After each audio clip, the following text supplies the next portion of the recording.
Ladies, gentlemen, and friends beyond the binary, welcome to the Monday Discourse for today, September 13th, 2021. I'm your host, Tristan. I know this is a weird angle, but I thought you guys would like to see. There's a little girl up there in the corner who I know you guys are a very big fan of. And it's not just Emma Goldman over there, but you can see Phoebes up in the corner there having a nap on top of my briefcase, so I thought you'd want her in the shot. Hi, I'm Tristan. I'm the host of Step Back, and I stream on Mondays and Tuesdays. Mondays from 12 till 2 Eastern, which you're watching right now. This is a show called the Monday Discourse where Mia Mulder joins me and we talk about stuff going on. We take some questions. It's very fun. And it'll be great. And Mia will be joining us shortly. And then on Tuesday nights, I do Step Back Tonight, which is a show where I hang out with y'all and we cover the news and all sorts of fun stuff. Other than that, is Mia Mulder on the Thursday stream now? No, we just moved a few Monday streams to Thursdays because of scheduling and holidays and stuff. So Mia will be here soon. I go by he, him pronouns. You can find my work at stepbackhistory.com or tristanwon'tshutup.com. I guess I don't, yeah. If you want to support my work, you can go to either, there are many ways you can support my work if you'd like to. You can go to patreon.com/stepbackhistory, where you can, for as little as 84 cents a month with a yearly subscription, get early ad-free videos. And you can also help out by giving if you have Amazon Prime, giving a free Twitch Prime subscription to me on Twitch. It helps me, and it has no extra cost for you. It's baked into your Amazon Prime subscription. You get one free one per month. And other than that, I am always grateful for your bits, your super chats, your regular subscriptions. There's actually a discount on subscriptions right now on Twitch because of September. So if you wanted to try subscriptions, if you wanted to give a subscription but didn't have the ability in the past, or were kind of on the fence about it, September is a pretty good time to do it. Yeah, that's the main thing. If you have questions for my streams, for future streams, we've got a lot of questions for today, so don't worry about that. But if you want a future stream, you can submit questions at a Google form that I'm going to put on in just a second. I just have to find it in my notes so I can copy it.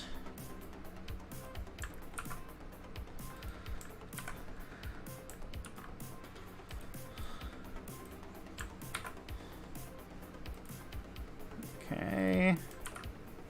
There we go. Yeah, if you want, my latest video is on the post 9/11 moment. It's a couple weeks old now. Well, I guess it was my channel update video, which was quite a wild. The reception to that has been overwhelmingly positive. I've been so happy. And my next video should be coming out on Friday. That's the 6th birthday of Step Back, so I'm going to be working on it very hard starting after the stream is over. I've already got a rough cut. I just need to do some graphics and stuff. And also, last but definitely not least, new people. If there's anybody who this is their first time watching a stream, please make yourself known in the chat. Say hello, because this is great. You guys are a great community, and I would love for people to join in and make a little friends with each other and everything like that. So there you go. So I think just popping in to say congratulations from a fellow D&D nerd and a parent. Oh, thank you. Step Back is so mature now. Oh boy. Yeah. Okay. I think that's everybody here. So let's just get Mia. Let's get Mia in here. We can get this show on the go.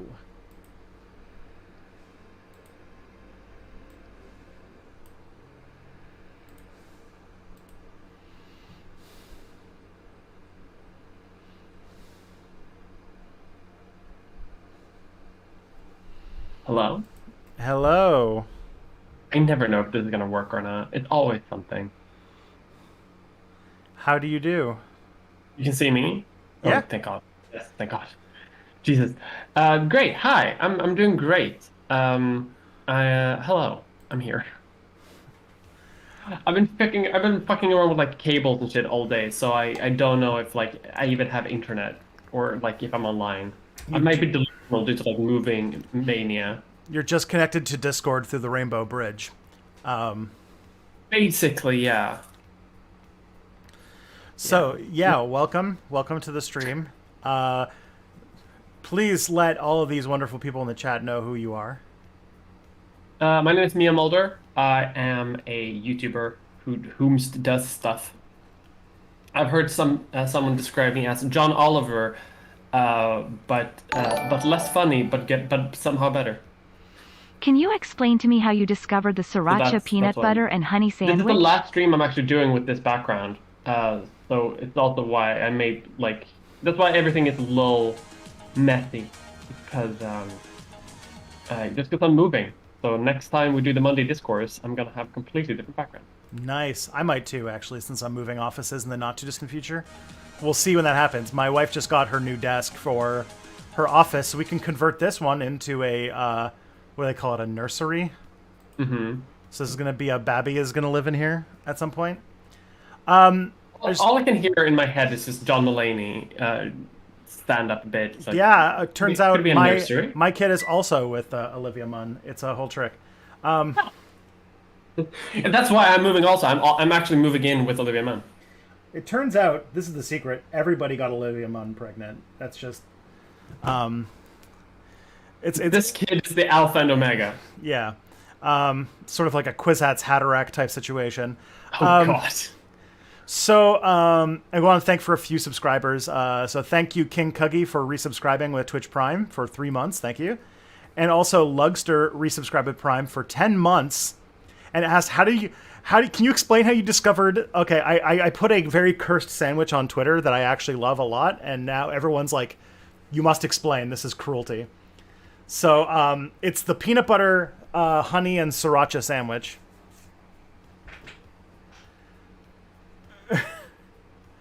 So hear me out.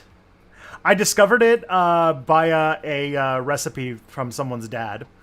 So it was a dad recipe handed down. But it's basically satay. It's basically a satay sandwich. Yeah, is that good on a sandwich though? I like it. Typically, you have that with like rice and like some bits in, not just on a sandwich. Although I can see it. I love satay, so I can see it. Satay is a Thai sauce that's made with peanuts and like chilies. It rules. Yeah. It's so fucking tasty. It's kind of it's not exactly like, but it's similar to what they put on pad Thai. Yeah. But yeah, it's good. But I thought, hey, peanut butter and honey and sriracha it's sweet, it's nutty, and it's a little spicy. It's good. I was about to say, like, as Pim said, is it Thai? Is it not Indonesian? Because it features very heavily in Dutch cuisine because of Empire. Oh. So maybe it is an overlap. Is it vegan? No, it has honey in it. That depends on your definition of vegan. Like that's also a thing, right? Like if honey is vegan or not. Is that? I think I think most people say that it's not vegan, but like I know a few people who see honey as just like it's fine. Plus, also, if you are a stickler about honey, which I know some vegans who are, you can use agave nectar in place of it because agave nectar can basically replace honey in almost everything. So Yeah. It is Indonesian. Look at that. Indonesian food fucking slaps, by the way. Just generally. satay's often used with chicken. Yeah, but the sandwich just works. Like it's just it's just a tasty sandwich that doesn't require a whole lot of buying new things. It's just stuff. It's a really good, like, in like the kind of class of sandwiches is just like a sandwich that you can put together with basically what you have lying around your kitchen. Like if your kitchen has honey, peanut butter, and satay and sriracha, which mine always does, then you can quickly put that together.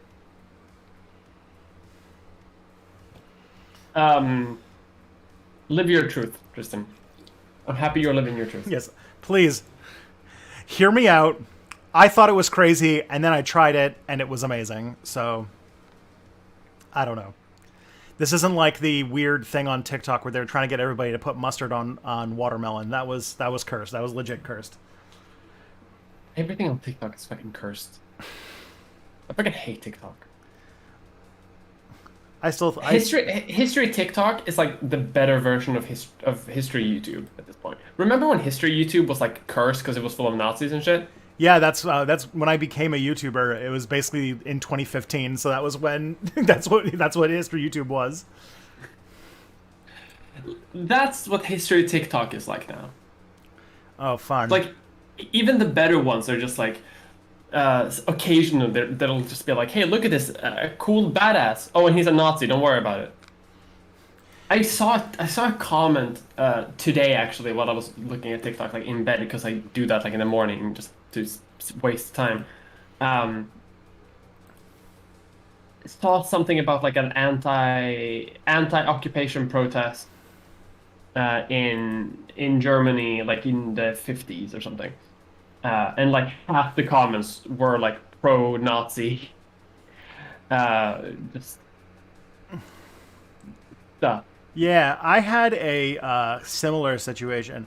There was a TikTok that I liked where it was just it was, I think I've shown you this before, where it was just an account that found in pictures of either flags or famous TikToks locations where the Polish flag is. If you like Photoshop it, you can, and crop correctly, you can find a Polish flag. And yeah, you know, all you gotta do is crop, and you gotta like increase brightness, change contrasts. Yeah. So what I've learned, I mean, I should have learned this a long time ago, is that when you see something that's Polish, instantly go to yellow alert. But they made an account that was like a sort of like be worried, like sort of like a let's honor the troops that fought for Poland type thing. And it was a bunch of these like archival videos, and I was just like, okay, let's I'm like, I have to like pause this and make screenshots and do reverse Google image searches to find out whether this guy's a Nazi. Yeah, Eastern European soldiers during the Second World War is just like, this could be fine. This could be perfectly fine, but also Yeah. could very much not be. Yeah. I guess that's true everywhere, not just in Eastern Europe. I came to the conclusion that he's shitty in the Polish way, which is that it's a very common Polish story that a lot of pictures of Molotov-Ribbentrop pact type stuff, and basically that communists and Nazis are equally bad. So, yeah. Which, like, well, if there was any country that had a legitimate claim to saying that, it was them. But yeah. Like, I don't necessarily agree, but I'm not going to argue Poland on that. So yeah, that's the big thing. Last time we streamed was on Thursday, and I'm trying to think if there's been any discourse because I was so busy touching grass all weekend that I can't actually remember. No. I've also touched a bunch of grass. I went and saw my first COVID, I saw my first movie in theaters since the bad Star Wars. Oh, which one? One of my friends took me to see Shang-Chi. Oh, is it good? It is a movie. We went because my friend's girlfriend has a big crush on the guy who stars in the Shang-Chi movie. Yeah, based. It was interesting. It was like, how do I say it? The first two acts are like a fun wuxia movie where there's some pretty cool action sets where they're like fighting ninjas with like electrical, like those like Chinese hook sword things. Mm-hmm. That was cool. That was cool. There was a lot of really great action sets and some really cool shots of Macau, which is sort of like Chinese Las Vegas. And I was like, okay, this is good. It's got some like, some like kind of cool, mystical, magical stuff associated with it. And this character is pretty fun, relatable. I'm like, okay, I'm down. And then the third act, I'm not going to spoil anything, but the third act you then remember, oh, it's a Marvel movie. Marvel movie. And so the third act is like a very over-the-top CGI giant battle to save the world type thing. But the first 2/3 of the movie, I was like, hey, this is a cool martial arts movie. And like I hadn't seen a good martial arts movie in a while. And there was some, like, the choreography was like legitimately good because it wasn't just like computer generated monsters attacking each other. And I was like, sweet. I haven't seen this in a while in a Marvel movie. Just like people fighting. Yeah, they don't do that anymore for whatever reason. It also had a surprising amount of callbacks to Iron Man 3, which I was surprised by, like a movie that nobody remembers. Yeah, the best Iron Man movie. I don't even remember. What's the third? I don't even remember what the third one was. That was the one with the Mandarin as the villain. Oh, right. And this movie basically had to retcon the Mandarin, and they made a lot of references to it to, like, basically apologize for what they did in that movie. It was essentially an apology for Iron Man 3. We're sorry. We didn't mean to. Yeah. Yeah. So that was the large explanation of the of Shang-Chi. As far as like movies and theaters go, it was fine. It was a movie. It was a movie that is good to see in a big theater where big thing, big noise, hyper stimulated. Big thing, big noise. I love it. Drinking smuggled beers, the typical things. That's nice. I'm gonna see Dune on Wednesday. Is it coming out already? It's coming out tomorrow. At least in Sweden. Like there's a showing tomorrow, but I can't do it because I'm busy moving. But on Wednesday I'm gonna go and see it in IMAX theater because I'm a fucking nerd. Oh man, here doesn't come out until October. Really? What? Yeah, it comes out on October 22nd. Wait, still? Maybe you accidentally bought tickets to like a showing of the 1984 film. Listen, I'd go and I'd watch it and I would enjoy it. Yeah. To be clear here, I would love it. But yeah, no, it's coming out tomorrow. Because yeah, I'm thirsty for Denis Villeneuve's movie. I can't wait. Yeah, I can't wait to see what's his name, Timothée Chalamet. Yeah. And Zendaya. Yeah, Zendaya's in it. And she plays one of the Fremen, I believe. And one of the most confusing castings in cinematic history, Jason Momoa as Duncan Idaho. I can see it. I think it's gonna be good. I'll have to see it, I think, until I get into it. That's fair. I have been like obsessed with it, so I've been like seeing all of the trailers, I've been seeing all of the like teasers, I've been seeing like discourse, I've been seeing interviews because I hate myself because I get so hyped up over fucking nothing. And the same thing is going to repeat itself in like 2 months when I'm going to do the exact same thing to Matrix. See, I just hope that the Dune movie makes like $1 bajillion so that we can get to the weird movies. Like if they can just keep making them and then we get to the point where they're making the weird ones. Like yeah, but that's going to be like 7 movies down the line because like the first movie is going to be like half of the first book, I believe. Yeah, I guess, but also you can cut like 2/3 of Dune Messiah and Children of Dune, and get through. That book. They were released in magazines, and so they are a solid like book and a half in 2 very long books. That's very true. I do want to see Timothée Chalamet become a worm man. Well, no, it'd be Timothée Chalamet's son. Yeah, I know, but who would be cast if we're trying to like from appearances? Who would be Timothée Chalamet's son? In a good way. Oh, let's say to play Leto. Tom Holland is the worm man. I was like, Leto II should be played by some sort of character actor. What's it called? If by the time they do God Emperor, Andy Serkis isn't like in mocap to do Worm, to post Worm. Post Worm on main. Yeah.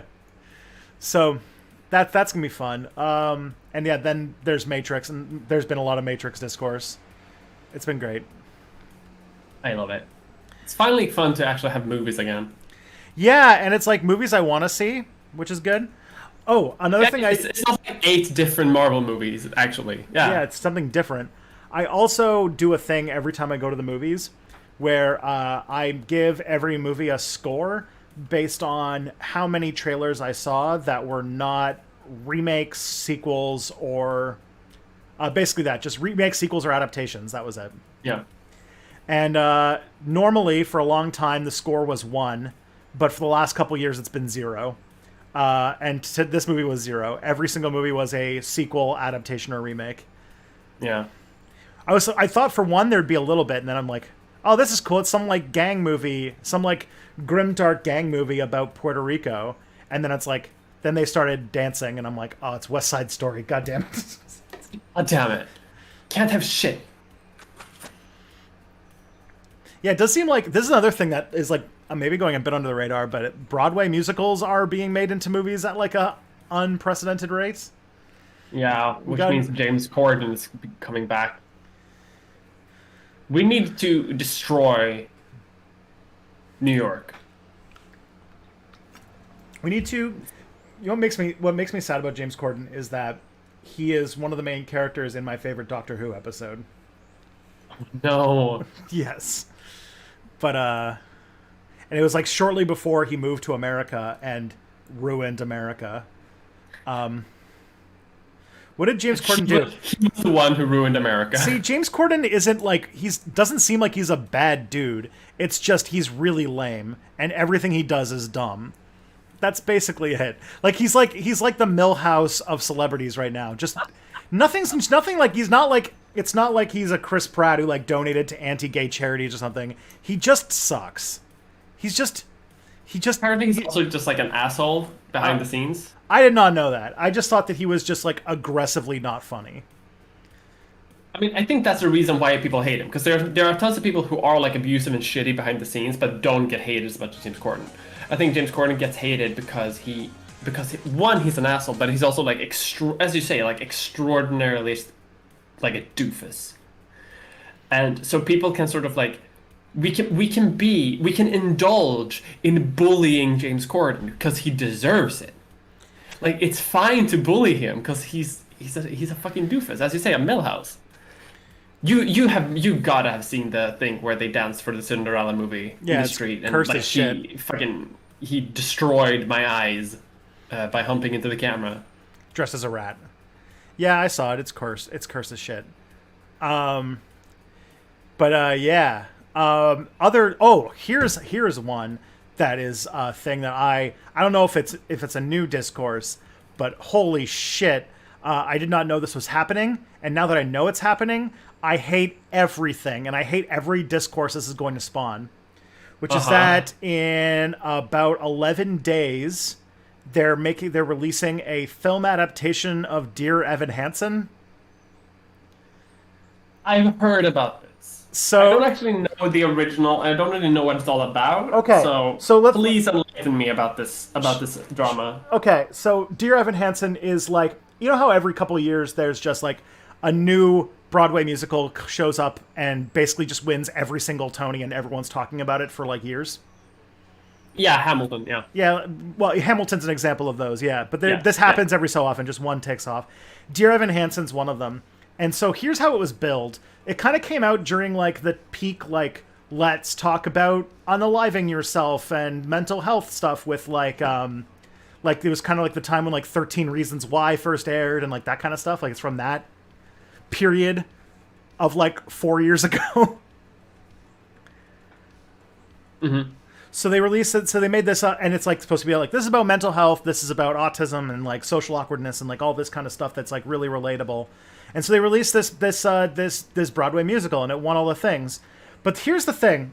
And also songs from it are performed for like suicide awareness events and stuff like that. But then and so it's the music isn't as extremely catchy and slaps. But then when you listen to what the plot of Dear Evan Hansen is, you're like, oh, Oh, they took this idea. They made this a play. Okay, so here's the plot. Evan Hansen is a kid who has some sort of social awkwardness. Like they to the point where he's seeing a therapist. So he's like maybe has autism or Asperger's or something where he's having trouble building his self-confidence. So his therapist diagnoses him to do a thing where he writes letters to himself to psych himself up every day. To like write letters about how good he is, so that he can like get his self-esteem up. And he broke his arm during the summer, and he's going to his first day of the senior year of high school.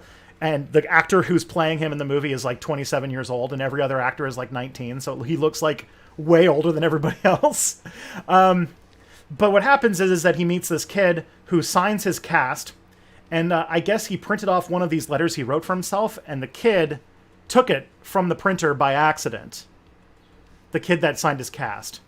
Yeah. But he doesn't know this kid at all. Then the next day, it turns out that kid who signed his cast and took that letter by mistake committed suicide. And the parents find among his things a letter that looks like it's addressed to Evan Hansen, the kid, talking about how great he is. And they were like, we didn't know that our son had any friends or anything like that. So like, we're shocked to find out that he's like this, like he had this like really deep friendship with some kid that we didn't know. And so they want to know more about him. They invite him over. He starts developing feelings for the guy's sister, and they start like a blossoming romance. But then they do like this big, like sort of like memorial thing at the school. And he does a speech, which is sort of like a musical number. And it goes mega viral on YouTube and like social media. And all of a sudden, like he becomes like famous for his relationship with this person who he never met or barely knows. And this is that whole situation. That is actually the plot of this play. Uh-huh. This sounds not good, and not something that translates well to anything outside of like stage, honestly. Yeah. And even on stage, it sounds really shitty. I'm looking at a picture now, and this is horrifying. Now I gotta say, this whole thing, apparently the way, like somebody's pointed out, apparently it sounds a lot worse in summary than it is in practice. And it's sort of, the play is about him not being able to like, speak up about these things, and he just keeps ending up digging deeper and deeper, and he doesn't know how to get out. Like, that's the thing. But I don't know. I feel like I don't know where this is going, and I feel like this is just like I'm probably gonna have to see it at some point. But man, it's like, what a really messed up story they went with, especially on such like a topic that like everybody's like a very sensitive topic. It sounds just very dark. Like, as you said, like something that probably should never have left theaters. Because, like, you can do some really fucked up thing in theater, but like theater is a very like personal medium, right? Like you're in the room with the actors, and you can form a sort of connection there that like you can dig into deep emotional shit, right? And I don't say that like this is a bad thing to perform, but I feel like a lot of that sort of emotion and a sort of like humanity part of it, which I think you need to carry a plot like this. You need a lot of humanity and empathy here.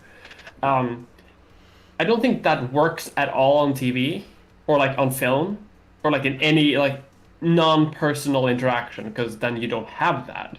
Yeah, the only thing I can think about is I think that there's almost like a mirror of the plot of the play in the story of the play itself, which is that it started off Broadway and then it kind of went viral and then it got put on Broadway and now it's being made into a movie. So yeah, it's getting too big for its own fucking boots. Yeah. Yeah, ironic. But I will say that if you listen to the soundtrack, it slaps so hard. Which is what I hate, is that there's so many musicals where there's so much problematic shit about it, but then the music slaps so hard, and it's like it's hard to hate this music. It's hard to hate this musical because the songs are so good. never heard of it. I need to check it out. It Yeah. seems interesting. Come From Away is another example. It's a play that was not written by Newfoundlanders, that takes place in Newfoundland and basically stereotypes Newfoundlanders, and talking about a fairly sensitive part of Canadian history. So there's like that, and then there's Hamilton, which any historian is just frustrated with at this point.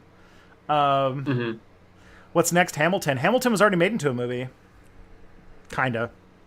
They did a shot of the stage, right? Yeah. Well, they did it, which I think that's how you should do musicals, because it's at least you still capture the vibe, because otherwise you end up with like Cats the movie. Yeah. Cats is an extra. You're like, okay, like I think Cats is a great example of this, because Cats is an amazing live show. It's nonsensical and fucking stupid, which is great when you're sitting in the room and they're dancing on stage and he's just like, yay. But when you're trying to like put something that only works there like on a sort of like on a reel of any kind, then it has to work every single time for everyone who sees it in a very like Yeah, especially because I've seen Cats in content. theater, not the movie. I haven't seen the movie, but I've seen Cats, and like a lot of that play has to do with like them going through the aisles and shit. Like there's like a whole like it's very 3-dimensional, that play. Yeah. It's not an example of like you can't just take something that works in one format and just apply it to another just because people think they're the same.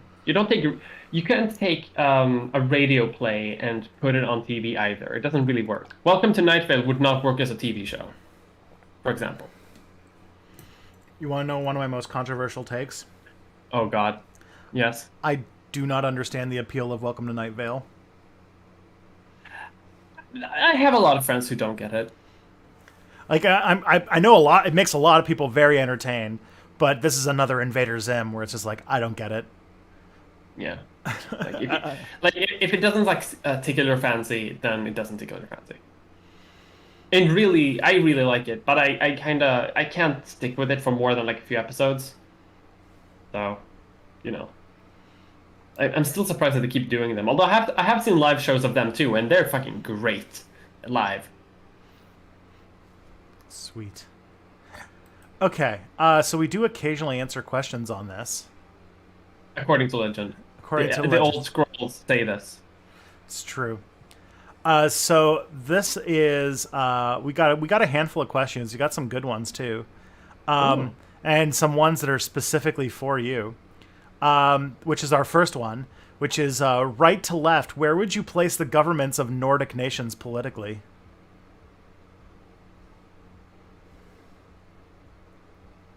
If we're talking about if in a hypothetical we have like an objective scale of what is left and what is right, I would say that they're like dead center.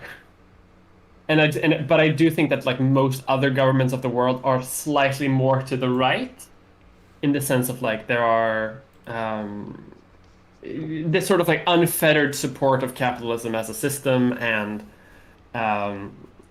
basically not giving any shits about workers' rights. And I do think that the Scandinavian countries do that a little bit, a tiny bit. So I would put them like dead center, maybe slightly to the right, but like I would put it dead center. But if we're talking about it in a sort of subjective way of left to right, in the sense of like the average, then I would say that the Scandinavian countries are probably more left wing than right wing. Yeah, I think they can have a little bit of socialism as a treat. It's like salami for cats. Yeah. But I think Like- I think the question was more like if you were to go from like what is the most right wing Nordic country, what's most left wing Nordic countries, and like how would you rank them from like most to least right wing? That's an interesting thing. So okay, fun. Denmark far right. I'm gonna go from right to left because it's harder. It's easier to find things that are wrong, things that are good. I think Denmark and Norway I would place. Yeah, Denmark furthest right, then comes Norway, then Sweden, and then Finland. And where would you put Iceland on there? I don't think Iceland exists within this spectrum because I don't know what the fuck they're doing. Iceland's like it's on the moon. The only thing I hear about Iceland, what the fuck they do, it's like, oh, we've built a new carbon capture plant. All our power is geothermal. Everything's fine, and everyone lives until they're 182.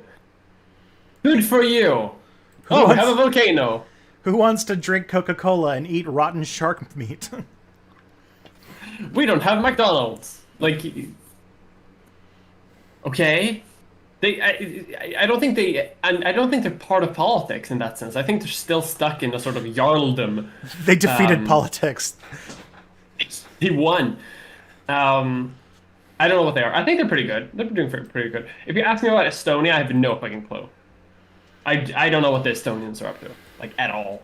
But I am starting to consider Estonia Nordic, so good on you, Estonia. You did it. You can vote online. Estonia's got a whole, like, really digital civil society stuff. Yeah, and there are many good parts of that, but there are also, like, tons of bad stuff in there. I wouldn't want computer stuff anywhere close to Russia. That's what I mean. Like, they had a really good system 5 years ago. Their, like, online electoral system is, like, already outdated. And, like, they can keep it up, and if they keep it up, that's great. But the second it becomes out of date, it's worthless. Yeah, okay, we just got a perfect example of just weird ways that Iceland defeated politics. Apparently, they banned circumcision. Based. It's just like the most random thing. But yeah, of course, Iceland did that. Iceland, yeah, because like who's talking about it? They should. I think circumcision is like something that like individuals can do themselves, but you shouldn't do it on kids. Hot take in my opinion. I think it's akin to child abuse, but that's my opinion. But no one talked about it like at all. And then Iceland comes in and he's just like, oh, we banned it. Have some fish. You cannot, no circumcision. We have a penis museum, but no circumcision. No cuts. What are they doing? No cuts though. Who wants a big plate of puffin hearts? I'm just going to keep naming a gross Icelandic food for every time we do it. Because there's a lot. Who wants to eat a sheephead? I've had sheephead. It's fucking delicious. Boiled sheephead. No, we do that here in Sweden too. That's fucking great. Big student dinner. They just give us like head with brain and eyes, and you drink the eye along with a shot of That's some Viking shit. Some Viking shit. It's good shit. I do remember wanting to make a skit at one point that was about the Social Democratic Vikings. About like figuring out if their dragon ship is up to code and making sure that it has like the proper wheelchair ramps and like that it has a 50-50 rating party and like gender balance rating party and everything. Is this Viking boat built by OSHA regulation? Yeah. Okay, next up we got so on Thursday we talked about carcinization, which is the whole thing about how every marine arthropod is turning into a crab. Yes. The crab is just the end of all evolution. Mm-hmm. I did find out something interesting about that there is actually... So carcinization is apparently only a thing that applies to marine arthropods. Like, all of the shrimps are turning into crabs, all of the crabs are turning into crabs, all of the lobsters are turning into crabs. But I found out that there is apparently an effect that's like carcinization, but for mammals. And it is apparently we are all becoming weasel. Apparently weasels are like the ultimate mammal body form that we are all evolving towards. Yeah. I get it. Crabs in the ocean, weasels on the land. Yeah. It's all you need. Fur noodles. It really, I wonder if this says something about like the nature of evolution generally and what it means like if we get aliens in the future. Like are they all going to be weasels? Maybe. Space is just all weasels. It's just all like space ferrets. Or if they come from aquatic planets, just crabs. Space crabs. Now, there was a great TikTok that was somebody who was like, I keep getting reported because I keep opening... showing videos where I open my drawer and there's like a dozen weasels in one of the drawers. And he's like, no, I'm not putting them in there. They're all getting in there themselves. I love videos of people who have weasels because the comments are always full of people concerned about like, hey, are you treating that weasel okay? It seems like it's kind of like acting a bit weird. And it's just like, no, that's just how weasels do. Yeah, there was that Like Sable. you can give them a big open like space to run around in, and like a tiny little box that you can't get into. That's just like no air or water, and they will get into the box and love it. Yeah, there was this video that went viral last week about it was a Sable, which is a kind of weasel, with like a stuffed animal just climbing a bookshelf with the stuffed animal. So yeah, all animals are becoming weasels, or all mammals are becoming weasels. So there you go. Reject monkey, reject crab, return to weasel. Exactly. At long last. And yeah, and also evolution. And it was also like a big talk about like evolutionarily, which are the most successful mammals. And it was like, oh, it's rodents.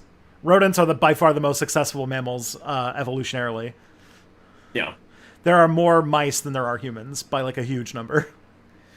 Oh yeah.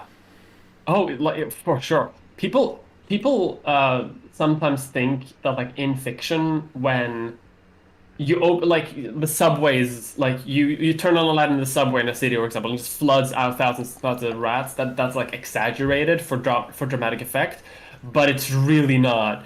Every single city that exists on Earth, basically, except for like very far up in like Siberia, I think, or like in northern Canada, has more rats than people living in it, like by a magnitude of like 100 times. Would not be surprised. It also, gosh, there was something. Oh yeah, it reminds me that the other day my wife was talking to our next door neighbor, who's lived here for a while. And so, like, one of the weird things is I live in a very old house. Like, okay, I live in a old for North America house, I guess I should say, because it's from like 1918. I was about to say like it's not. But one of the things that's a little interesting about it is that it has surprisingly modern wiring in the walls, which is nice. That's good. But then apparently we found out why, because our next door neighbor said that at one point the house had a squirrel infestation where squirrels were in the walls and chewing on the wiring. Nightmare. Yeah. Not even a rat infestation, a squirrel infestation. And it makes sense. They basically dominate this neighborhood. So I love that I'm going to get through this entire 2-hour stream, and Phoebes, who's up here, is not going to move at all. I love this. She has been lying here the entire time. And Romeo's right here too. Both the cats are in my office today. We're at the time now where I can open the windows, and they just now hang out in the office all day long because they love window. Mm-hmm. Cats love window. Cats love window. Yeah. Okay. So here's a question. Speaking of carcinization, when will you make a video about crabs? I mean, if you think about it, fair enough. If all things are heading towards crab, at some point we will make a video about crabs. I have a video coming up for January or something about eugenics, and I can probably fit in crabs in there. Yeah, you think like everyone thinks about eugenics as about having all of these like European features, but actually, if we were truly eugenicists, we would be trying to genetically like what's it called? Find out which human is closest to crab and have them breed with the other people who are closest to being crabs. So we're just gonna find like little like small men with long fingernails or something, and just like work on them and. Oh my god. This is the beginning of a sci-fi horror, like body horror plot. The Jordan Peterson lobster fascist pipeline. Oh no. Yeah, Old Bay seasoning is going to be banned for being cannibalism or whatever. What is Old Bay? I keep hearing about it. It's a spice that is very common in Cajun food used for seafood. Specifically like lobster and crab and shrimp and crawdads and stuff. That makes sense. But like whenever they do like a crab boil, they will. I don't know if you've ever seen a crab boil. It's so quintessentially like French and American in such a unique way, because what they'll do is they'll take a humongous metal tub and then they will put in like, they'll cut up entire like ears of corn, like tons of them, like, and then they'll pour in like pounds and pounds of shrimp and crawdads and crab and like just like potatoes and it's like all of this in like one humongous pot. And then they'll dump like a pound of Old Bay seasoning in there, and then they'll just boil it all, and they'll eat it. And it's like a crab boil, and it's like a really big like Cajun meal thing. I hate this. Old Bay isn't Cajun? I swear it is. If it's not Cajun, it's used in Cajun recipes.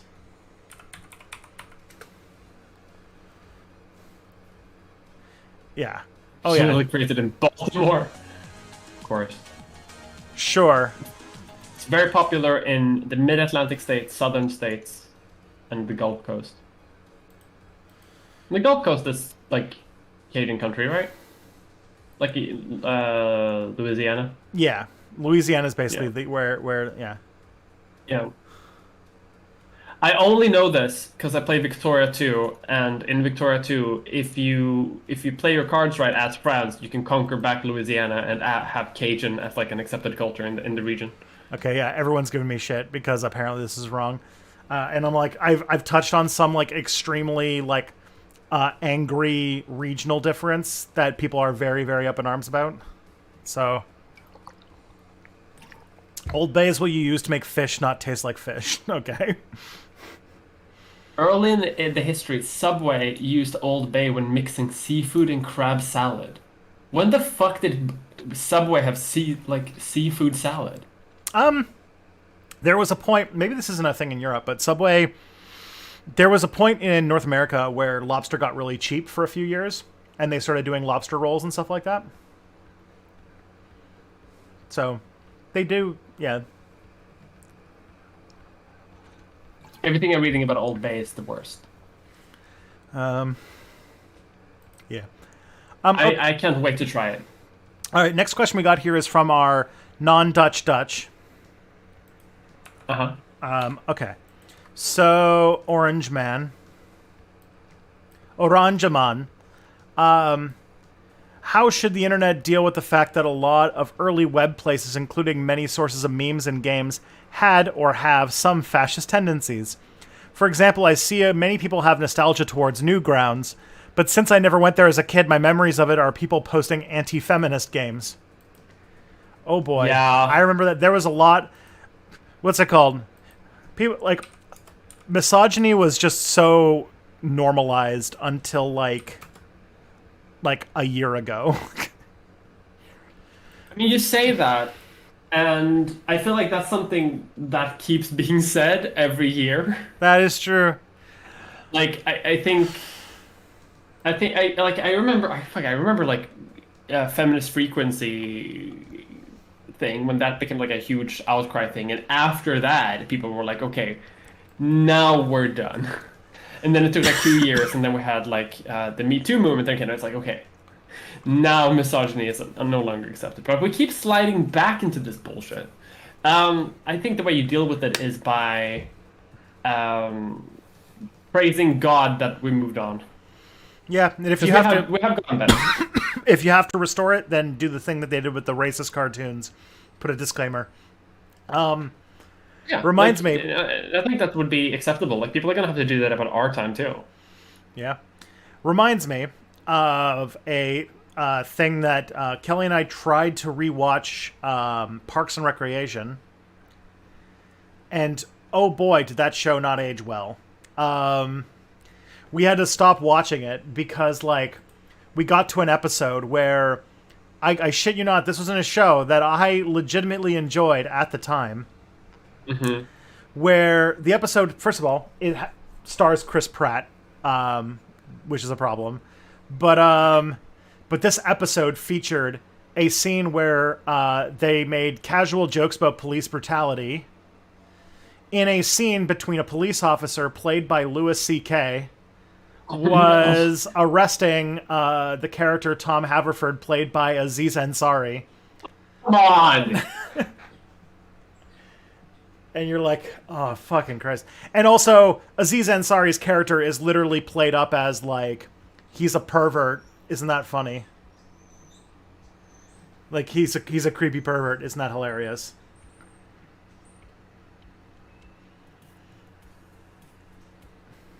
Everything sucks. Yeah, everything sucks. That's the answer. I've had this happen twice too when I watched, like, if I ever rewatched Brooklyn Nine-Nine, like in the very first season, they haven't quite figured out their responsibility by making a cop show, and they do make a little bit of jokes occasionally about police brutality, and then they're like, actually, we need to get more aware of this. We can't do this, and now they're good. I think they're pretty good now. I think the last season that they're doing right now, like everyone's just gonna quit, stop being a cop, because they're doing a lot of stuff the last season about like how cops are bad. Anyway, and also Scrubs. It was a while ago we watched Scrubs, but I think in the first episode, I think in the first 10 minutes or something, they dropped like a transphobic joke. Yeah. Just initially. Well, basically, like, Dr. Cox's entire, like, joke is, like, just strings of homophobia, and, yeah. Yeah. It's a wild time. It turns out that there is no good media before 30 seconds ago. That's the trick. Someone asked what was the deal with Aziz Ansari. Let me find out. Let me just get this again. In 2018, a woman by the pseudonym Grace accused Ansari of sexual misconduct in an article on Babe.net. The site was aimed at millennial and Gen Z readers. According to the article, the woman later texted Ansari expressing her discomfort. He replied to her with an apology. Media critic Allison Davis, who later interviewed the article's author, Katie Way, called the Babe.net article some combination of as told to and reported piece and morning after group chat gossip, saying that it became a flashpoint of discussion about about hashtag #MeToo. There is disagreement in media commentary as to whether the incident described in the Babe article constituted sexual misconduct. Some agree that Ansari, who say that the encounter by all indications was completely consensual, while others stated that his actions were misogynistic, lacked affirmative consent, and spoke to a larger culture of harmful male expectations. Others say that his actions did not constitute misconduct, that his accuser's narrative trivializes the Me Too movement against other forms of sexual abuse. Way was criticized for her handling of the story and was not accepted journalistic standards for The Atlantic. James Hamlin wrote, "These stories of gray areas are exactly what need to be told and discussed. Even Ansari, the semi-ironic expert who authored the book on interpersonal communication, was seen totally different from this date. Grace, who felt coerced. Ansari briefly receded from public eye following the incident and has resumed performing stand-up comedy as of May of 2018. Huh. Yeah. I think the idea was that he's not I don't think he's done anything like extraordinary, like evil, but he's just like there was a moment where someone like called him out on like behavior, and his response to it was just like, these millennials, oh no, cancel culture. And everyone was just like, no, it's because no one was really accusing him of like really, really bad stuff, but it was more like, be mindful of this maybe, and people were like, and it completely blew out of proportion. Yeah. Somebody didn't handle it well, and he is a bit of a dick, apparently. Yeah.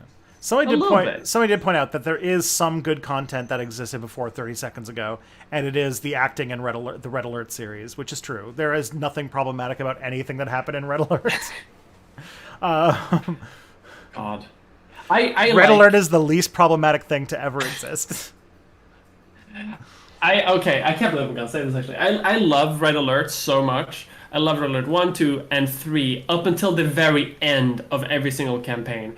Because the thing that it bothered me so much in the third one, how... Because all of the games have always been a bit like too actiony movie-ish, right? Um, Complete batshit like wild stuff, which is fun. It's fine. It just really bothered me how like whenever you finish a campaign, you get like rewarded with with having your commando unit basically do a striptease for you. Oh, It just felt so ham-fisted in there. I did not know that. And one of them is Gina Carano, yeah, who recently did like an what who got like fired from Disney for saying anti-Semitic things on Twitter. So even this is ruined as well. Not much though. And Most of Red Alert is fine and really funny, and I'm going to space. and the Emperor of Japan's played by George Takei, who's also been raked over the coals recently for some creepy shit he did in the 80s. So, yay! But yeah, then so okay, let's reduce it to the only thing that is pure and good in this universe is Tim Curry in the Red Alert series. Curry is amazing. Just one place where capitalism has not corrupted. Space. And Jeff Bezos is ruining that too. That is true. And Elon Musk, to be fair. Yeah. Okay, next up we got whatever happened to Jordan Peterson. He's back. He's always back. No, he's been back for a while now, I think. He's doing the thing that he's always been doing. He's doing his videos. He's talking to super weird people about like hierarchies and stuff. It's just that he's not as popular as he used to be. He kind of fell from the spotlight, but he's back. He's still doing stuff. I think he's still getting more views than I am. Yeah. What's it called? Jordan Peterson has a remarkable knack for hitting the reset button when his 15 minutes of fame hit like 14:59. Yeah. Like as soon as everyone's ready to forget about him and move on with their lives, he makes a thing that's insane. And then everybody has to talk about it for another year because Peterson is like the ultimate example, in my opinion, of how we need to change our things because we let the right wing basically dictate the conversation about everything. And this is why like I really hate how much of like left-wing political content is just responses to right-wing bullshit because it's just like we're always on the defensive against these people with their insane ideas. So, yeah, and it works. Like I made one video about PragerU and it's like one of my most popular videos I ever made. And it's just like I guess I could be successful. I just kept talking about that. Like, but yeah, like it is one of the things that pisses me off the most is how much people are using. Like, I hate that all these right-wing media grifters have been turned into, like, characters almost. Like, I think the ultimate example of that is, have you seen those, like, animated things where somebody animates stuff about right-wing grifters? Like, makes cartoons or something? Yeah. I'm always like, I don't know how to feel about this. I don't know about what making these people into goofuses. Except for maybe Tim Pool, because he's legitimately a dumbass, but that's fine. Tim Pool is a funny dumbass. Yeah. You can get dumbass and be scary, but Tim Pool is just a funny dumbass. I don't even know if he actually is right wing. He doesn't actually know what he's doing, is what I think. He's just saying things. Yeah. He belongs to the type of like online political personality that honestly has no clue. But is so good at just bullshitting that some people think that he knows what he's talking about. Yeah. It's the stupidest shit ever. I have a vague memory, like super early on in his career, when he got paid by like some other right-wing personality to go to Sweden to like investigate whether or not no-go zones were a thing, which they aren't, by the way. So I heard that you're from the rape capital of the world. Yeah, because people don't know how fucking statistics work. Yeah, it's just a mess. Like I think he walked around the absolute worst area of Malmö, right?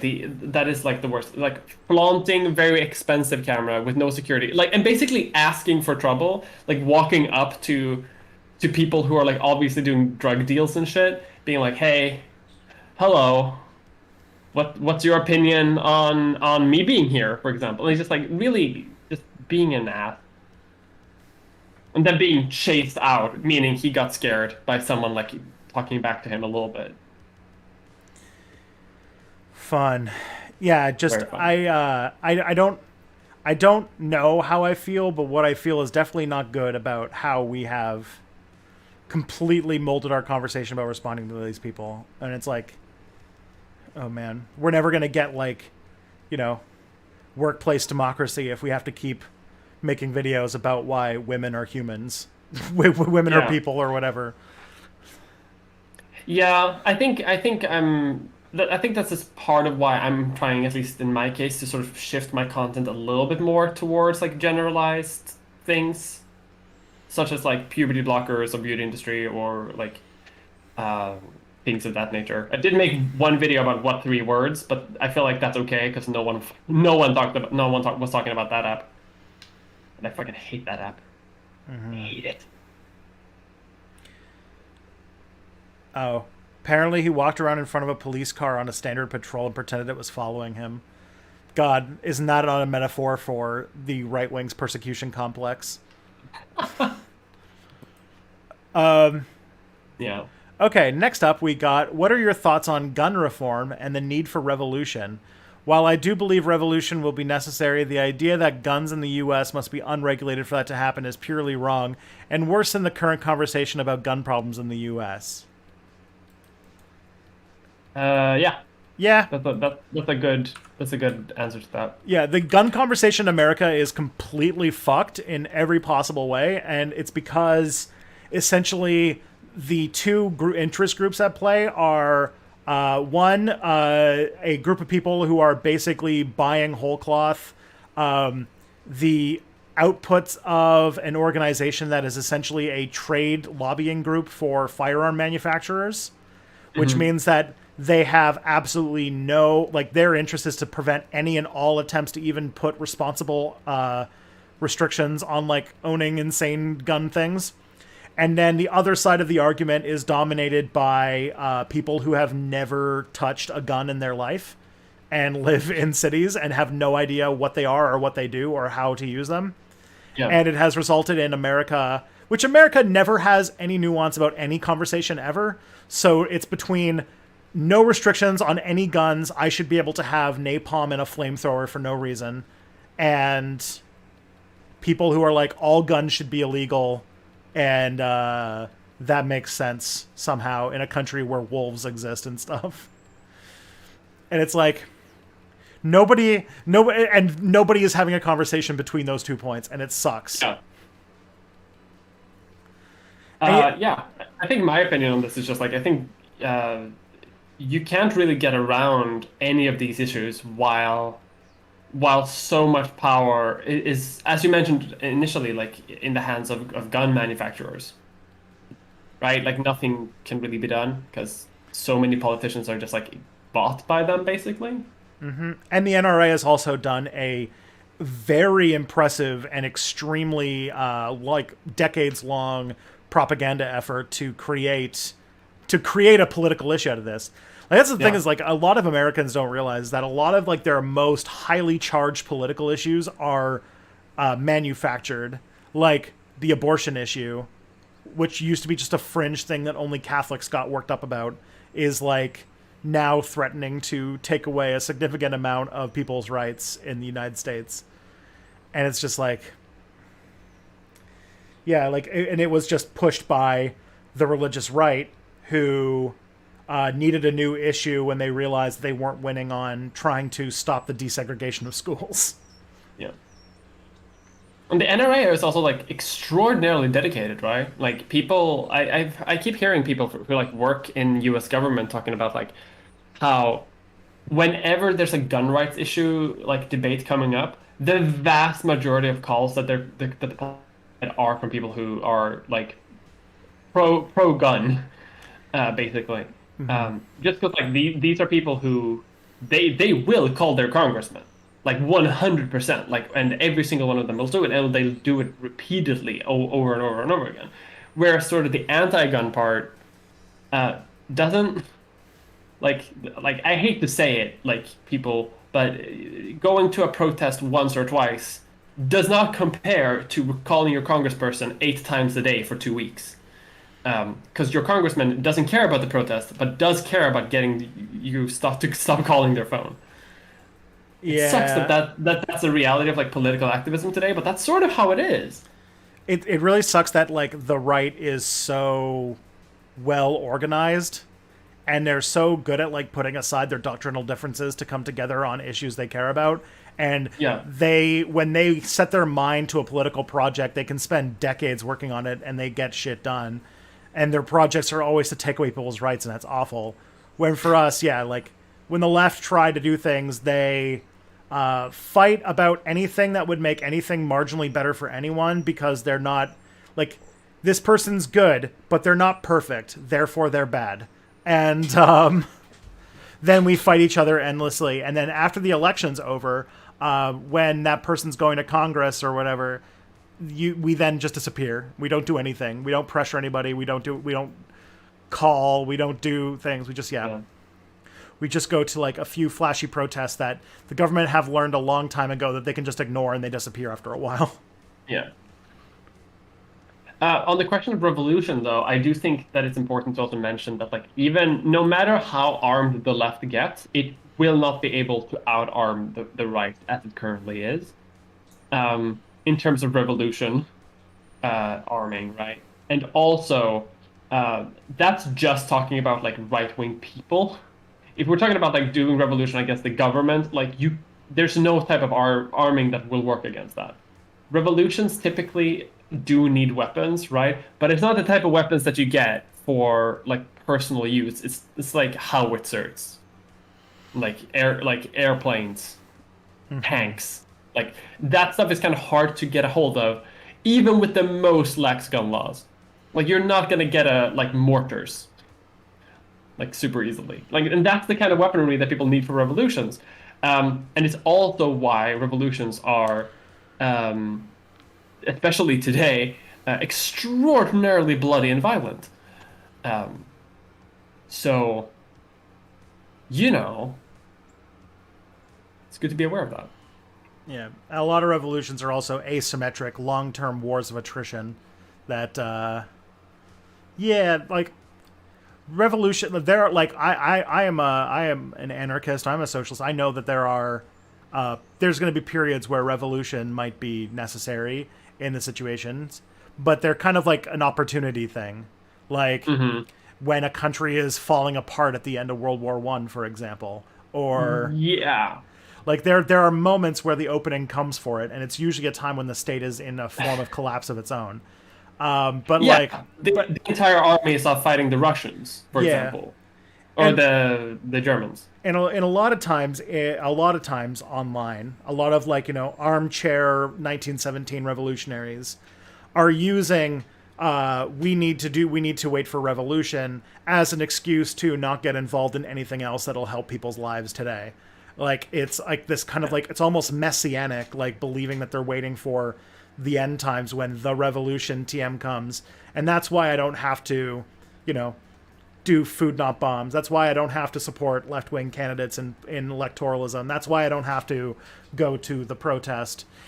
This is why every time you go to like mutual, like you go to protests, yeah, there's a bunch of people. Anytime you go to like things that are like mutual aid programs and like stuff coming up, it's just all anarchists. Because anarchists are over this like sitting back and waiting for the revolution bullshit. It's just, let's just feed some people right now. Do some shit. Do some parallel structured work. Okay, this is one that I don't know how spicy this is because it involves, well, I don't know, you'll answer for me. So Mia, who should own Åland? Åland.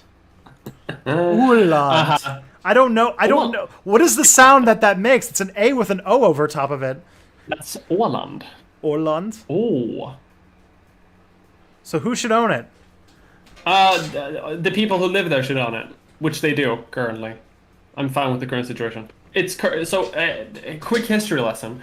Once upon a time, Sweden controlled all of Finland and also the island of Åland, which is in between Sweden and Finland. But then Russia took it all. Bummer. Uh, but they also took the island of Åland. Um, Most of Finland isn't Swedish. There are Swedish minority groups like along the coasts and in the big cities. Like they are Swedes. Like they speak Swedish, they have Swedish culture, yada yada yada. But they are in Finland.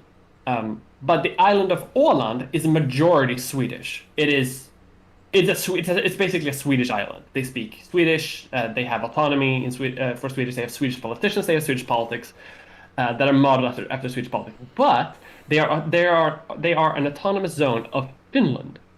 And during, I think, like right after the First World War, when Finland got its own like independence thing, Sweden almost went to war over this island because like it's like a good strategic naval base and stuff like that. But the League of Nations, the one time the League of Nations decided to do anything, it was to stop us from getting an island. The one fucking time they did anything.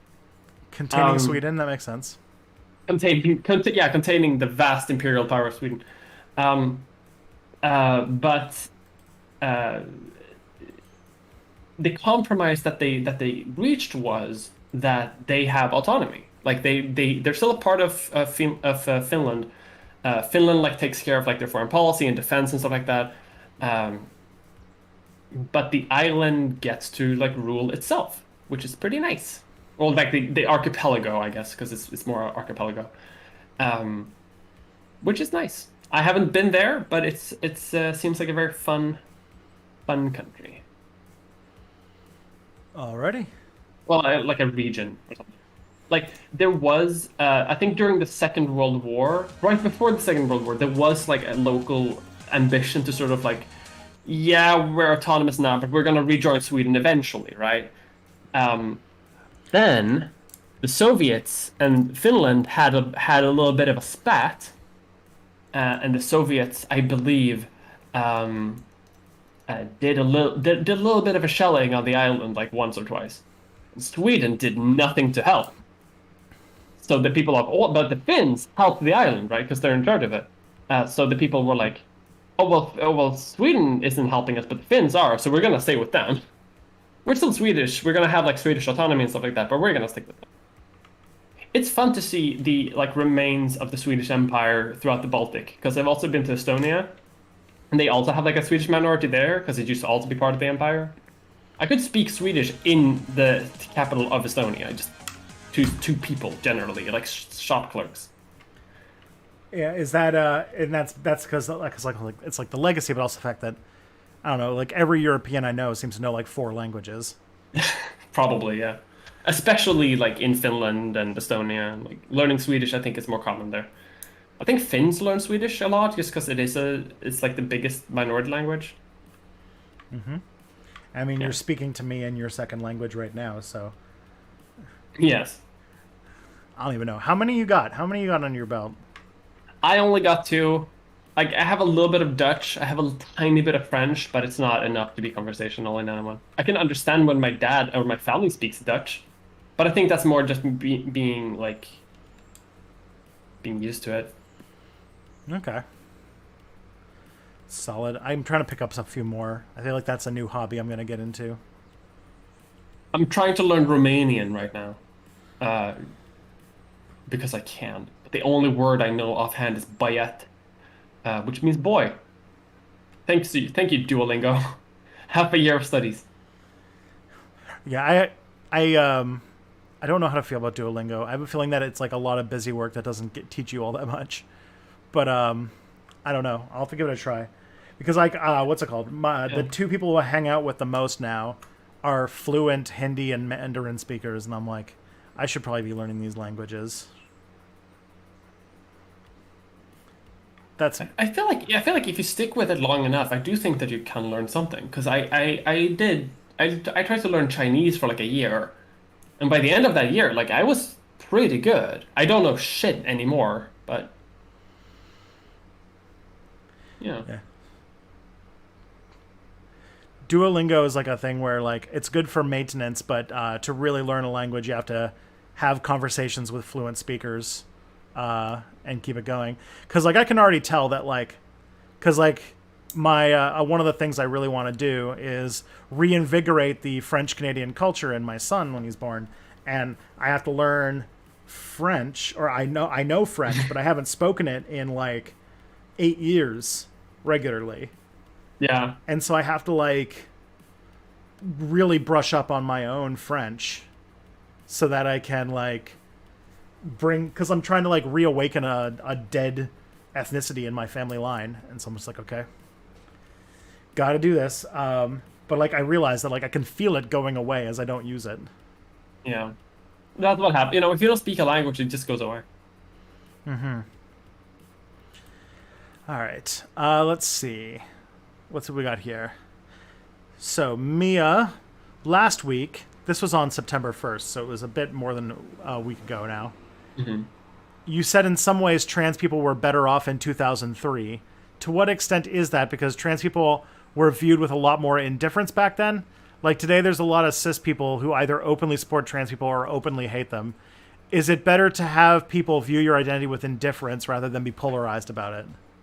I don't think that I would say it was better, but I do think that it was different in a very specific way. Like it's definitely better post 2013 because a lot of like medical like gatekeeping things is gone. Like you don't have to get sterilized in Sweden anymore. You still do it in Finland because fuck Finland, and like Japan because fuck Japan, but not in Sweden. So like in a lot of countries, it has obviously gotten better from a very like medical practical point of view, but culturally, like in society in everyday life, I do think that because because of awareness has increased so much, it becomes so much easier to actively dislike trans people.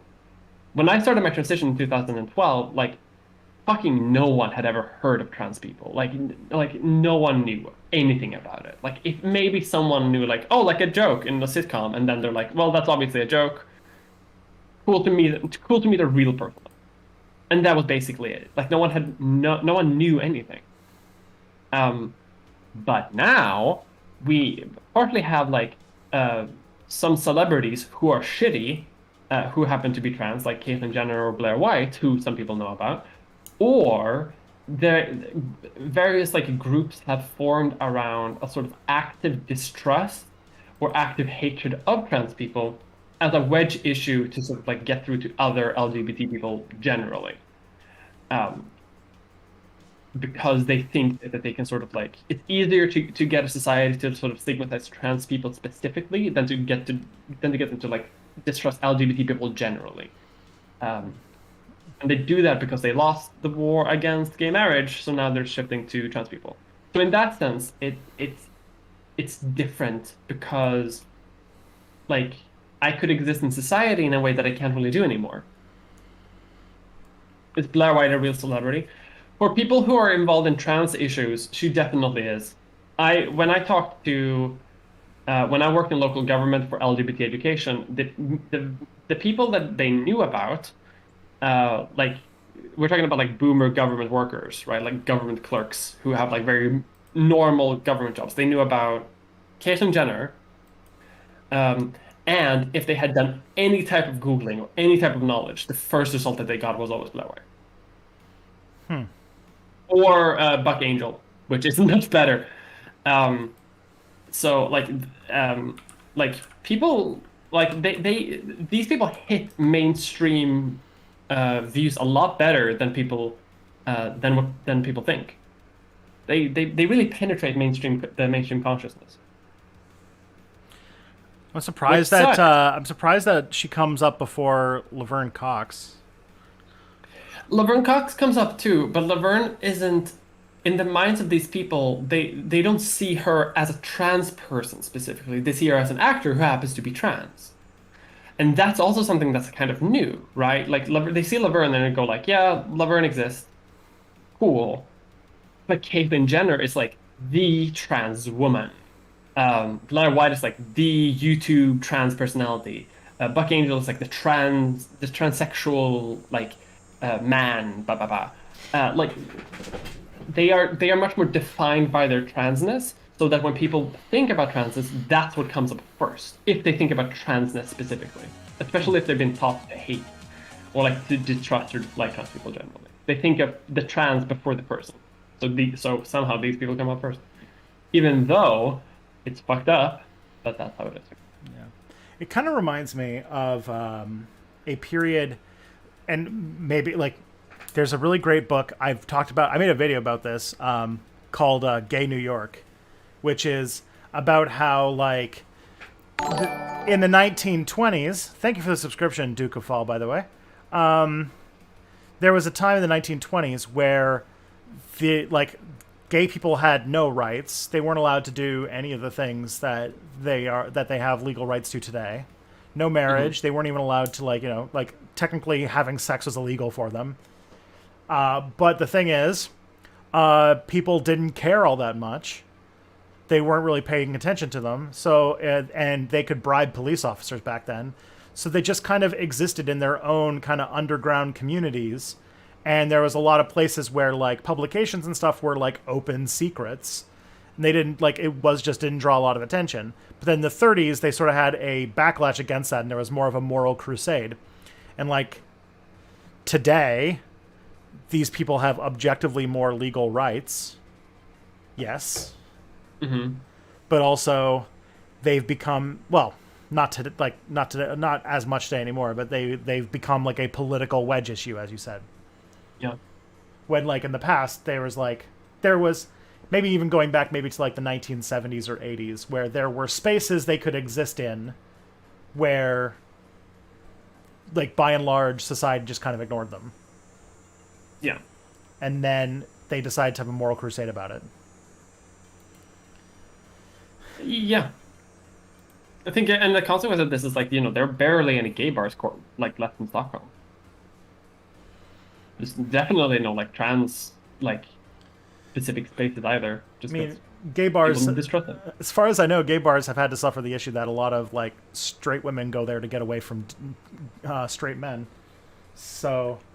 Yeah, and they're also like being more generalized too. Just anyone can get there, which is fine. Everyone should be able to go there, but at the same time, it's just like it does devalue the term. Well, you really need. I'm so salty. I'm so salty right now from because there was a really good gay bar in Stockholm, and it got shut down due to noise complaints, and then eventually some guy like walked by with a gun. Oh dear. And now it's just like it's gone, and it was so good, and it's gone forever. I am sorry about that. Yeah. Yeah. Okay. So next up, should humanity GMO to make new and build up old ecosystems to reverse climate change? Should humanity use genetic modification to make new ecosystems, build up old ecosystems in order to reverse climate change? No, absolutely not. Yeah, I don't think. In my opinion. If there's one thing I've learned about our interactions with ecosystems is that we have no idea how to handle those. New. Like, the thing that would happen is we would destroy more ecosystems for like a century before we would start fixing them, before we like learned how to do proper genetic manipulation, which we can't do right now. We don't know what the fuck we're doing. Like CRISPR is brand new science, and we don't really know how to use it already. And like we can already restore ecosystems with like modern day technology, or like with conventional technology rather. Just because like we don't need wacky science shit. There are some okay, so I will give some credit for some things, which is there is some use for doing things like using genetic engineering to do mosquito control. That's a thing that's becoming a big thing, and that seems to be working.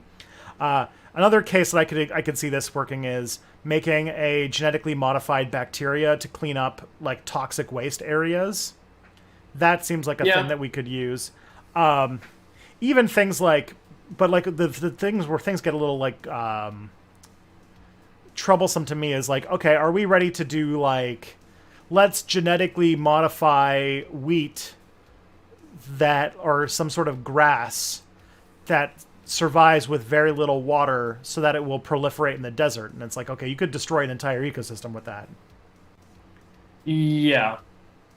Like, it's something that's like, it could be good, could be great. But, even deserts are part of the ecosystem. People forget that all the time when it comes to like climate science. Also, like, people talk about like, well, what if we just like put up a bunch of solar panels and like energy stuff in the desert? But it's just like stuff lives in the desert, Including people. it's including people, and like, but also just like there are plants and animals and like ecosystems and like natural phenomena that happens in the desert that is vital for the planet, including like people who live not in the desert. So we can't just like we can't do that. That won't work. There's a reason why we haven't done it already, because like if we put like a big huge like square of solar panels in the Sahara Desert, if that would work, we would have done it already. Now, how do you feel about the possibility of de-extincting animals? Like taking organisms that we brought extinct and using genetic engineering to bring them back into existence. I would have to think that would have to be done extraordinarily careful and on a case by case basis. Like, that would be something that you put in zoos first. And you keep like a dead-eye track on every individual, because like it would be nice, right, to like I don't know, rebalance an ecosystem with like, oh, this animal that has been extinct for 100 years is coming back. It's going to be great for this ecosystem that used to have them. But the thing is, like, their niche in the ecosystem has probably already been filled up by something else. And if you're introducing them again, it's gonna unbalance it again, because the ecosystems typically, like, they balance out over time slowly. Like, they find an equilibrium. But if you're gonna reintroduce stuff again, it's gonna be like taking it back. Like, are you suggesting that life finds a way? I'm suggesting Jurassic Park, like DJ Che says in the chat. You can do it on an island, like isolated, like very ecologically isolated. You could do that. That would be great. Yeah, do Jurassic Park. I love that we make like 1 billion like species of insects and stuff go extinct like every week or whatever, but then we won't but our genetic engineering thing is like, no, let's bring mammoths back and try to reintroduce a Pleistocene animal into the Siberian ecosystem. It's like, yeah. Wait a minute. Hang on. I feel like maybe we should start small and work our way up to mammoths. Yes, I definitely agree. Have you seen? I saw some science communication thing where they like demonstrated how it would actually look if we started bringing back mammoths and like gestating them in elephants and stuff like that. Because they wouldn't be mammoths, definitely not at first. They would just be slightly like patchy, fuzzy elephants for a long time, and then like generations and more generations of like genetic altering like 100 times, you would end up with something that like vaguely looks like a furry elephant. I want a furry elephant. Yeah, but you're not gonna get that the first try. You're just gonna get like a mutant elephant that just has like patchy like spots of like weird cells that don't even do hair yet. Okay, party pooper. I would like to get like the Tasmanian tiger back. That'd be cool. Did you see that? Like the colorized footage. Do it. Did you see the colorized footage of a Tasmanian tiger? The last like video footage of a Tasmanian tiger. They colorized it recently. Yeah, I saw that. It made it so much more real, and I'm like, oh my god, those things. Such a good-looking boy. Okay. It's a tiny boy. Let's see, what do we got next? Okay, as sex work becomes more mainstream, do you think it will become a desired career for some people? Like, would we see it as an art Like, e.g., sex was perceived in the Kama Sutra or Japan? I would say that there are things right now that are like normalizing sex work, right? But normalizing is not the same thing as destigmatizing. So, like TikTok, for example, or like online spaces generally, there is a sort of romanticization of like top 1% on OnlyFans, for example, like or like strip talk on TikTok where they earn like 300,000 in a week or whatever. Um, that shit happens for like an extraordinarily small minority, and it's not actually part of the real world. The real world, if we're gonna touch grass for a second, the real world still fucking hates sex workers, unfortunately, but it does, which means that anyone who goes into sex work will have to deal with that stigmatization. Um, and that stigmatization can be fucking traumatic and horrifying, and it can also be a deterrent. So I don't think, as long as we're not destigmatizing, it's not actually going to go away. And I don't really see much happening right now in terms of destigmatizing sex work. If anything, it's going worse because we're getting like websites that are closing off more and more sex stuff. OnlyFans almost shut off all their porn stuff. The Sesta Fosta things are becoming more and more like entrenched. There are online privacy things that are like going away, using sex workers like as an excuse to go after like general freedoms on the internet. So I don't think sex work might be more mainstream in the sense that it's easier to access, but I don't think it's more acceptable. I don't think it's more like. So there's like, so I get that, and I think that I guess like the things that'd be interesting to me to look into are like, sex work has been legalized and regulated in the Netherlands for a long time. I'd be interested to see how their take on that has gone. I imagine that there's a lot of issues with how they've done it in some way or fashion, but that is a country where like sex work has been legal for quite a while, and I wonder if it's been destigmatized there in a different way.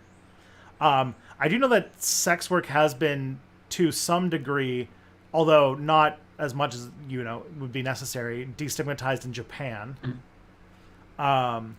Really? But details on that are tough because I don't speak Japanese. Fair.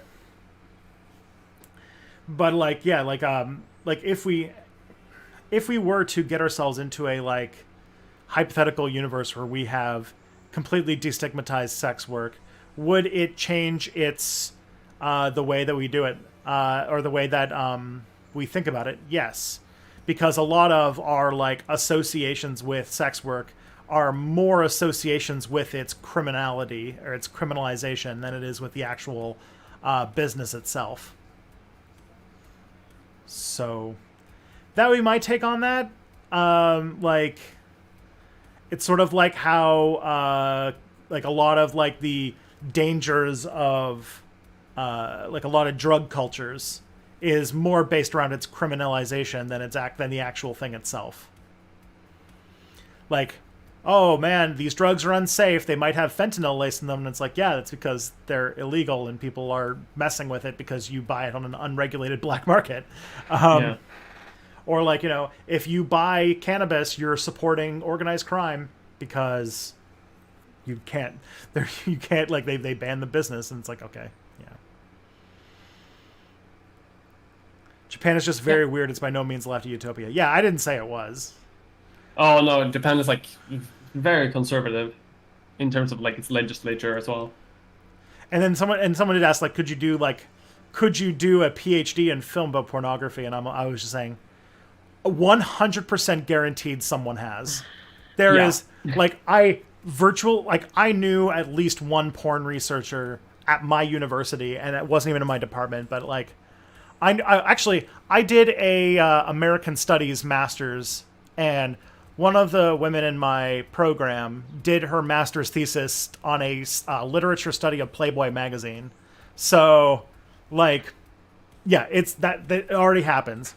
People are always looking for like an interesting gimmick to get like people paying attention to their work, there has most definitely been a film PhD student who has studied pornography. Yeah. Yeah, for sure.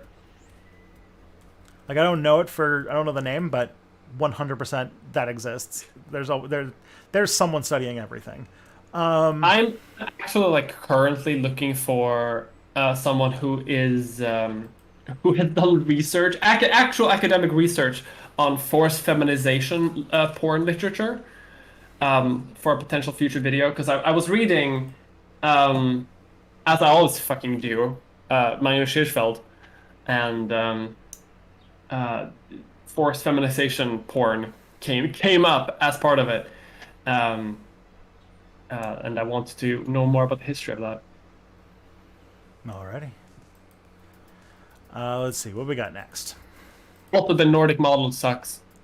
I know that's controversial for me as a Swede to say because everyone in Sweden fucking loves the Nordic model, but it sucks. It sucks ass. It's really bad. It hurts sex workers way more than it helps them. It is better. I guess it's slightly better than outright criminalization, but it's basically just the same. So don't like the Nordic model.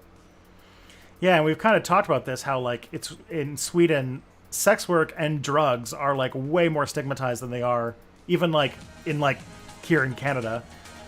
Very socially conservative. Yeah. Honestly, I have like, to be fair here, like I haven't done sex work myself, but I have been very close friends with multiple full service sex workers, and they have all felt so extraordinarily shut out by the Swedish sort of discourse on Swedish sex work, because it's such a puritanical model of sex work here, and as you say, on drugs as well, where even sort of like even when you publicly advocate for some type of like change, the stigma here is so strong that you will be automatically seen as being the worst proponent of these things as you can be. So like if this has happened to like both friends and myself on one occasion, if you argue for like decriminalizing sex work, they will call you a pimp or like working for the pimp lobby or like you're pro human trafficking,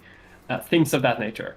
If you're doing it for like decriminalizing drugs, people will actively say that like, oh, you make money from addicts? Do you make money from drugs? Do you hate people? Do you hate addicts? Do you want people to die? Like that, like it's instantly there. There's no room for nuance in Swedish discourse.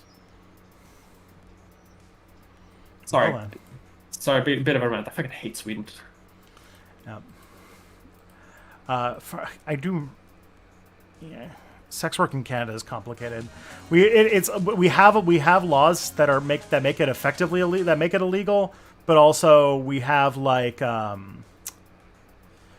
we have like one of the laws in 2014 was thrown out for being unconstitutional, and so like all of our like anti-sex worker laws are on very shaky constitutional grounds, and they're constantly being challenged by like civil liberties organizations and stuff like that, to the point where like they're almost gonna like at some point it's gonna be decriminalized because they just can't seem to find a way to criminalize sex work without it running afoul of the Canadian Constitution. Which, like, can you imagine in America if something like that happened, where like the Supreme Court determined that the criminalization of sex work is unconstitutional? Like, oh boy. The founding fathers wanted this to be legal. Well, Ben Franklin did. Did. Ben Franklin, who fucked so much, but he was typically into yeah. He was typically into like, you know, widows. He liked them. He was a big fan of widows. Mm-hmm. I imagine a lot of sex workers back then probably were widows. So probably. He also allegedly has maybe done a series of murders. Yeah. Okay. Yeah. And he was also present for the invention of the balloon. He might not have done the murders. The murders thing is more that he might have been involved with the illicit bodies trade because of how autopsies were illegal back then. Oh, okay. Well, that's less fun. But it does mean that he was involved with like that like weird that kind of like that weird time where there was like actually like a black market in like grave robbing for doctors who just wanted to know where organs were. Ben Franklin supported the Civil War simply to widow more English MILFs. There you go. The Revolutionary War, sorry. Yeah. Yeah, man. Oh man, he probably worked his way through the entire English officer corps' wives. Oh, for sure. Dude fucked so much. Like, he is the Chad of the founding fathers. Yeah. It's true. He was so Chad that like he is like I don't know. I was trying to think of a joke about the country of Chad, but yeah. He's like there's probably no greater Chad in American history except for, of course, John Brown, the Chaddest man ever. Yes. That there's also like everyone's like, oh yeah, and like he like died for to fight slavery, and it's like, yeah. Also, dude fucked. He had like 10 kids when he died. Which is impressive for the time. Yeah, and he wasn't that old either. So, I mean, if I need any picture to go up next to Emma Goldman, oh, take that. I'll put John Brown. He also looked. Yeah. He looked absolutely like a madman as well. That's what being a Chad does to you. Yeah. Did you see the Ulysses S. Grant PragerU video where they talked about like why he's good? My God, like why he's like a character to be remembered. Maybe not Ulysses. Like, who was the fucking Confederate general? Robert E. Lee. Robert E. Lee. Why Robert E. Lee was like a good, was like a good guy, and as part of it was like he crushed John Brown's rebellion. It's just like, is that a good thing? According to PragerU, like they basically just like came out as pro-slavery, basically, by saying that. Yeah. What a weird time. Oh man. Someone just said Genghis Khan level of illegitimate kids. Yeah, for Ben Franklin for sure. And that reminds me of that time on Twitter where they made a joke about canceling Genghis Khan. And the person who said Genghis Khan's living rent-free in 15% of everybody's DNA. And I wonder how much of DNA is just Ben Franklin in part of Americans. Yeah, 20% of all Americans are related to Ben Franklin. Ben Franklin and the thing is he also kept himself to dowagers, so he might not have that many kids. Like he liked the experienced ladies. He knows what he wants. Yes, it's inheritance. To him. It's inheritance. It's a dowager's inheritance. Yeah. Okay. Suppose you're a relatively privileged person. All right, this is a stretch for me, but maybe I can do it. And your response to rising fascism and climate change is to say, well, I'm a white guy and don't live near the coast, so I'm just going to live my best life possible until things get so bad I can't. Fuck fixing the problems, just focus on personal happiness as long as possible. Is that response selfish? Is that response understandable? Yes to both. It's grill pill, if I remember correctly. Grill pill. No, but like it's both, right? Like, yes, it is extraordinarily selfish, but it's also very understandable. Yeah, we kind of live in a set. I was about to say we live in a society, but we kind of live in a sort of world where every like there are so many things that are wrong and so few ways that we actually seem to be able to make any changes that I could see checking out as a logical, albeit not, in my opinion, the correct answer. Plus, like, I don't know. If you check out, like, if you plan on doing anything like having children, then you've got to like think about what they're going to need. And at that point, like, if you're not doing it, if you're not fighting for a better future, then you're being an irresponsible parent. or just, if you're Yeah. just invested in the species. I'm getting dad pilled on this one. I'm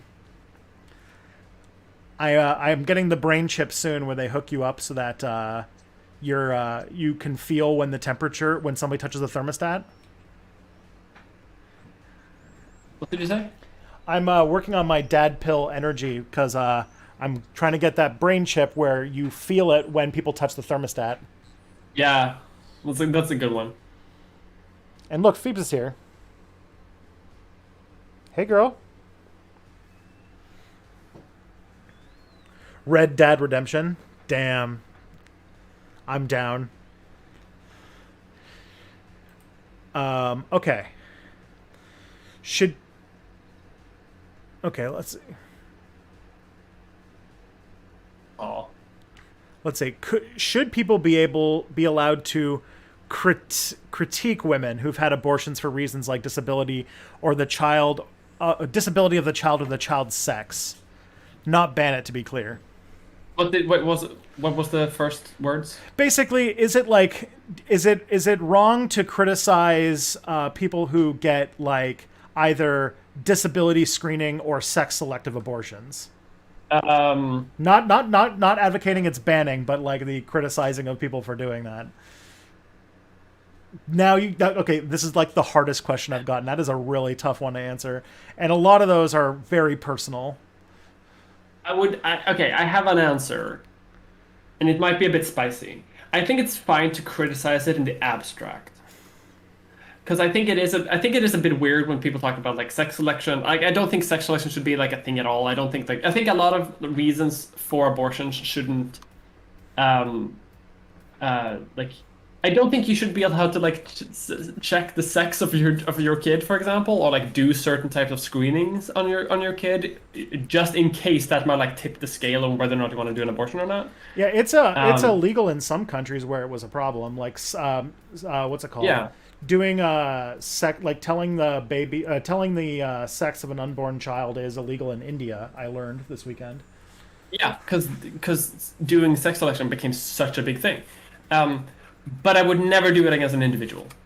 I like because at the end of the day, it all comes down to the person whomst is pregnant, right? And like we can criticize rationale as much as we want. We can criticize like morality, and we can criticize like societal implications or whatever. But none of it matters. None of it fucking matters at all. Like at the end of the day, it all comes down to whom is pregnant and what they want to do, and that right in my mind supersedes anything else. Yeah. And so it's and by having a discussion around it, I think you start to feed into a culture war that could eventually lead into restricting that right. And I believe that that right should never be restricted upon in any way, shape, or form at all. And even discussing it, it's like teetering on that territory. Mm-hmm. And in the abstract, yeah, go for it. Like I can talk about like how people in general do it, but I would never be like you did a eugenics or whatever. I would never do that. That's bad. Yeah. And I think in many ways it's putting the symptom before the disease, which is that like the problem, like both of those things are not good. Like I don't like the fact that sex selective abortions have become a thing, or that are a thing. That's not great. Mm-hmm. I'm also not a fan of the fact that people with Down syndrome are essentially being erased from society because of screening and abortion based on screening. But also, those are born of a society that doesn't see the value of people with disabilities, and a society that doesn't respect uteruses, I guess. A society where specifically women are placed as a lower value of human compared to males, or assigned males. And that is... like that's where the activism and the effort should be. It should be a sign, like sex selective abortions are a sign that this society's got an issue with gender inequality, and like anti, like big one that comes out is Down syndrome. That's one that like a lot of people have been, because the thing is, Down syndrome is a disorder. Like there's some where like you screen you want to screen because some of these disorders are extremely painful and horrible, and like you're just the kid won't live very long and like that, or if they even survive to term anyway. But Down syndrome is a disorder where you can live a perfectly happy, healthy, and fulfilling life. There's just some things you have difficulties with. That's it. And the fact that is like those people are like literally like they've like had like I think like 80% drop in them being born over the last like 2 decades or something like that is like a point for concern, because also a society that doesn't like have that kind of like a society without Down syndrome people means that the people who do have it are going to be even further stigmatized and have less of a ability to advocate for themselves and have less services for them and that kind of stuff. Yeah. So, but when it comes down to like, at my point, like that's where the problem is, not in the like that abortions exist. Yeah, exactly. Like it's a cultural issue rather than a rights issue. Yeah. And I would say that like I see this happening also with like because I'm also concerned on like if they do ever find like the gay gene or whatever, or if they find like the trans gene, like how are we going to relate to that? That's not how it happens, but obviously if something like that could potentially happen in the future. I see this argument like in a very similar way that people talk about like dating preferences and transphobia, in the sense of like you can criticize a society that sees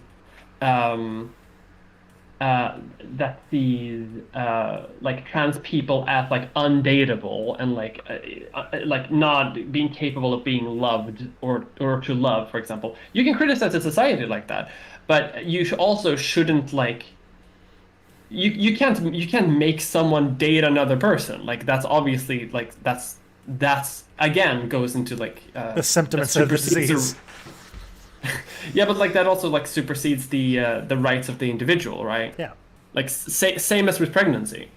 So it's a non-issue. Like there's no point in talking about that frame of the issue, but we can criticize society and we can try to change society. Yeah. Yeah, because like, yeah, that is like it is a because our society is struggling so hard to even like get ourselves to a place where we can just have consensus that women have the right to end pregnancies, or sorry, anybody has the right to end pregnancies if they are pregnant. And like we're still fighting to get to that point, that having the discussion about like, what do we do about these sort of like this sort of abortions is like, it feels like it's like we're not even ready to have this conversation yet.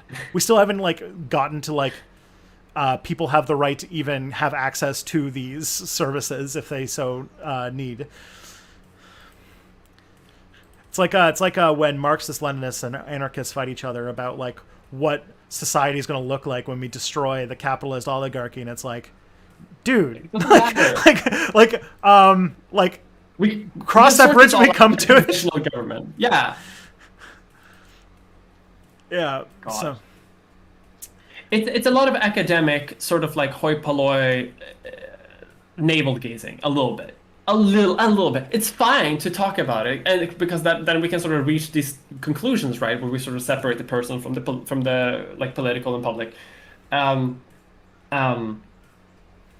But then like when it comes to when rubber meets the road, and we're gonna talk about abortion rights, like this type of discussion isn't not the place for it. Yeah. All right. Let's see. What's the next one? Ooh, okay. How should homeschooling be regulated? My inclination is to say homeschooling should be banned because of all those right-wing Christians who just want to homeschool their kids so they can indoctrinate them. But the other day, St. Andrew, who's a great YouTuber, by the way, did a video about left-wing homeschooling, and now I'm less sure. I think it should be banned. Banned in Sweden. Ooh, spicy. I think it's fucked up that it's actually allowed at all. Like, how the fuck do you standardize the education of an entire populace if you don't have standardization? or if you have like very lax standardization or in types of homeschooling. Like, no, fuck that. I Your mom is not a qualified teacher. I mean, she might be, but like that, then she worked in the school. Like, that's my hot take. It education should be standardized, in my opinion. Not in the sense of everyone gets the same education, but rather that everyone should have access to a similar like level of education. Meaning that like some people need more support, some people need less, but everyone needs to like reach a base society of education. And if you do that in homeschooling, most people are probably going to be fine. But some kids are not. Yeah, I'd be curious about how they standardize it. I imagine it's not great, but I've heard like the inverse. Like I've heard of people who've been homeschooled and came out with a much higher standard of education than they got through the public system, because there is a lot of like I can think of things like that in abstract. Yeah, that sounds really good. I also know that there are some places where public education is awful, and yeah, like for example, like I would love to, if I was in a situation where I could homeschool my child and I lived in like one of those states where like they just banned the teaching of American history recently with the whole critical race theory thing, then like, yeah, I can understand. Maybe I don't want like a school system that is run by a capitalist, imperialist, white supremacist state to be the one that indoctrinates my children. But also on the other hand, kids need to learn how to interact with other people and to build social skills. And I've been told that there's workarounds, like that homeschool kids have workarounds for socialization, but public school is like having to learning how to interact with different types of people, different classes of people, different backgrounds, and you only really get that if you get everybody in the same system. And so, this is one of those situations where I know I need to do a lot more reading and thinking, because I have just fully argued convincingly to myself for literally both answers right now. I think I would probably land more on the thing that you said also. Like, I don't think standardization is like actually the main point. I do think that the main point is just like being forced to interact with people who aren't from like your social bubble, which is why I also think that private schools should also be banned, so that rich kids and poor kids hang out with each other, so that people from so that immigrants and people and families who have lived here for like generations hang out with each other, because just being around people who are different than you will teach you to be more tolerant, to be more inquisitive, to be more engaged in society. Whereas if you don't meet anyone who is different from you, then you don't get that experience. Yeah, I remember seeing a thing that white kids, just by being in a school that has black kids in it, will turn out to be less prejudiced towards black people, just by proximity. Yeah, by my own personal experience, I learned that I've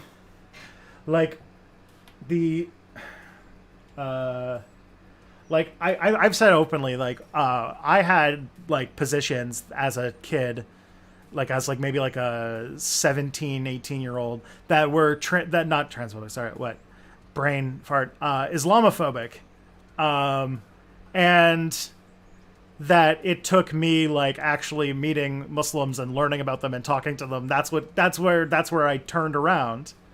And yeah, a lot of the prejudice and stuff like that is based on lack of interaction, which should be facilitated in some fashion. Okay, so that's all good. That was a great place. We got about 20 seconds left before it's 2:00. So oh shit. Let's tell everybody where they can consume all of your hottest of takes in say 20 to 30 to 40 to 50 to hour and 15 minute long chunks. You can find my content on miamolder.com. It will take you to my YouTube page. I'm still building a website, but I'm moving, so it's a bit hard to finish. You can listen to my podcast that I do with my friend called Leech Fest. It's a medical history podcast. We just released an episode about LSD, which is very fun. In very interesting history. It sounds batshit, but it's really good. You can find my tweets on twitter.com/crusaderpolitics, and you can find my streams on twitch.tv/miamolder, where I occasionally stream. I haven't done it for a while because, again, I'm moving. But yesterday I read some Force Femme erotica written 130 years ago, so that's fun. Sounds hornt. Okay. I'll see you guys tomorrow. We're going to go raid Lumiru. So let's get that going. And be good to yourselves and be good to each other, as I always say. And I'll see you tomorrow night. Keep it safe, wear masks, get vaccine.